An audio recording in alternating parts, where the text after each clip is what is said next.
The new BMW iX M60 is their top sports model for the new big electric BMW SUV. We'll take a closer look right here with Thomas and Autogefuehl. Let's go. You can also get a normal sport package here for the iX, and this is also equipped here with the M60. You have a dark look here in this part, huge double kidney. This is all standard for the iX, and option you can also get these Titan bronze accentuations inside the grille. And headlamps, LED standard, optional the BMW laser lights. That's also the same for the M60 model here. By the way, they do not differentiate anymore between M Performance and true M models. This is the M model, and that's it. This will be different than here for the all-electric vehicles. Not possible to open the hood. The only thing you can open is here the fill-in for the wiper fluid. Yeah, also a performance car needs wiper fluid. 4,95 m or 195 inches in the length, and it would usually come with 21-inch wheels. These are the optional 22-inch wheels, and also with an M badge. Then you have a black M badge here at the side, and these Titan bronze accentuations here also at the side mirrors. In the side profile, I think the car works very well. It doesn't look too high actually, but the interesting thing is as fat as an X6, the length of an X5, and the wheels of the X7 is always a nice thing to say, definitely. Here it's kind of like split in design element right here with the big iX logo.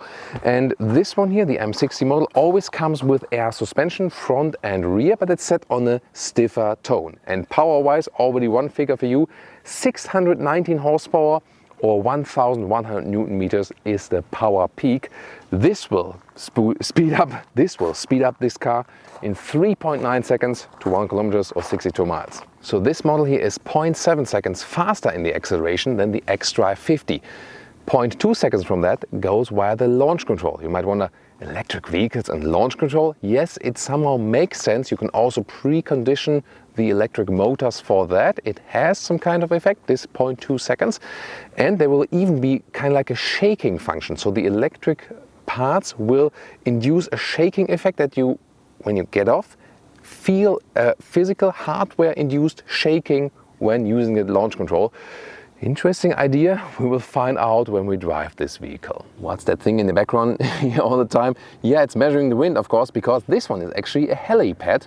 So usually helicopters land here, but in this case here, a nice stage for the M60 of the iX. And of course also all the small stones here, they would be removed when the next helicopter is landing. A strong styling here also for the rear, horizontally integrated tail lamps, iX logo, and also the M60 logo are also in this dark and bronze finish, pretty cool. Lower end with the diffuser style. It's all about wind efficiency, this vehicle as well. Therefore, we also have this recess in the top part right there. The color for today, by the way, is Storm Bay Metallic. It has a kind of matte nuance, but it's not a matte color, depending really on where the light and how the light is shining in. And another special feature of the M60 is that the top speed is enhanced to 250 kilometers an hour or 155 miles an hour, while the xDrive 50 would be limited at 200 kilometers or 125 miles an hour. The M60 will get the very same battery, just like the xDrive 50, so 105 kilowatt hours net. And we had a driving review already of the xDrive 50, and we had some consumption about 19 kilowatt hours per 100 kilometers, so some like 29 kilowatt hours and 100 miles means this one would also be somewhere in 550 kilometers of range or 310 miles of range if you keep it rather steady. Of course, here with a different hardware, with the little bit stronger electric motor, a little bit less range than the comparable model, which is a little bit less powerful, but it won't have such a big effect. I can already expect that. Recharging, 11 kilowatt AC or 195 kilowatt DC, supposed to bring you from 10 to 80% in 30 minutes when you have the full charging power at the station. This is the car key of the iX, and in this case the M60 also gets the M colors at the car key.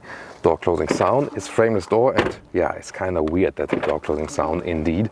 Then inside of the doors, it really depends on the trim level what you get there, as for colors and materials, but with a very refined interior styling. Here these crystalline, cool looking dials for the seats, they are an option, gladly. I mean, they look cool, definitely. However, they are really catching the glares and they can blind you while driving.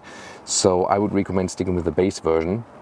And this looks also definitely okay. And the steering wheel with the flat bottom, that's already sporty, but also in the base version of the iX. As for the seats, you can get a fabric microfiber mix or also animal-free sensor tech.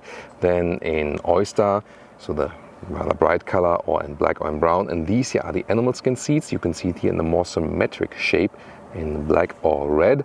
But the Sensatec seats, of course, do a great job and also offer ventilation. You can also see them right here, how they would look like. Seating position, comfortable and upright, open space atmosphere. But what's different here for the M60 model? Well, the thing is, they worked on the sound design.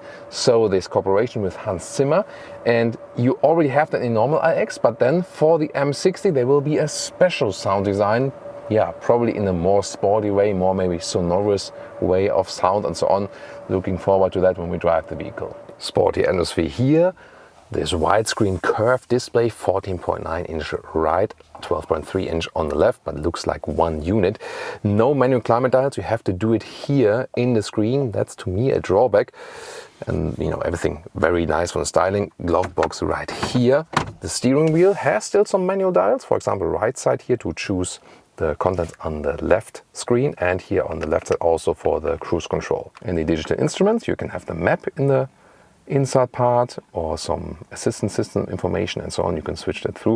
You can also change the whole layout of that.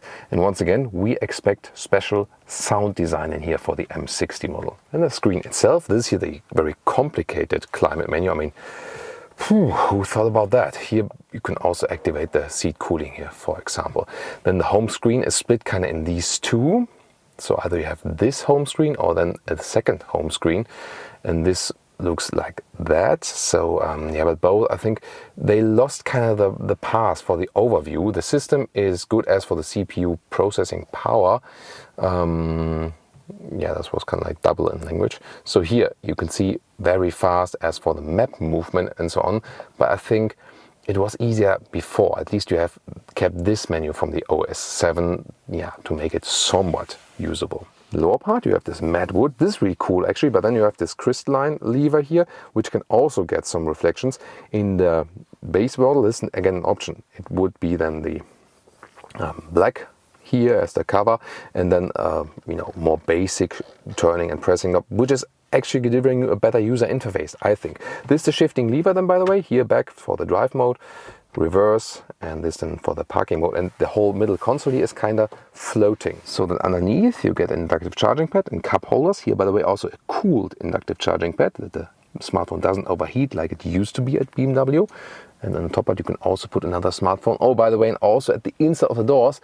So a lot of spaces to put your smartphone. So much fun to move around here in the rear bench because there's no middle tunnel. A lot of space, a lot of legroom. This is really very cool. You feel so much at home here in that rear area. So this is where they put the emphasis also on. Also here with this electrochromatic roof. This is pretty fancy. You can change if you rather want it a little bit shaded or a little bit more open. We now have seen here on our Autogefuehl channel the electric performance models by Mercedes and now by BMW. And one thing comes, you know, really directly to our mind: the differentiation between the performance models and the normal models is not as big as it used to be from the internal combustion engine models. Well, reason number one is the electric vehicles always have the instant torque. So the normal models are already quite sporty. They have the center of gravity quite low because the battery pack is placed in the lower area of the vehicle. So they're already kind of performance vehicles in the base versions, from driving agility and also from the performance. So the only thing they can do here are some visual changes, maybe then here software, sound design and so on, and of course even more boost actually from the electric drivetrains. So partly it's just software, but here what I told you earlier, they also did some hardware changes to put a more, you know, powerful electric motor in the rear. But definitely the normal models of the electric vehicles are more alike, you know, when you compare their performance models. What do you think about this development? Join me in the discussions in our comments. Now tune into the BMW iX driving review we already have with the xDrive 50, or also compare the Tesla Model X.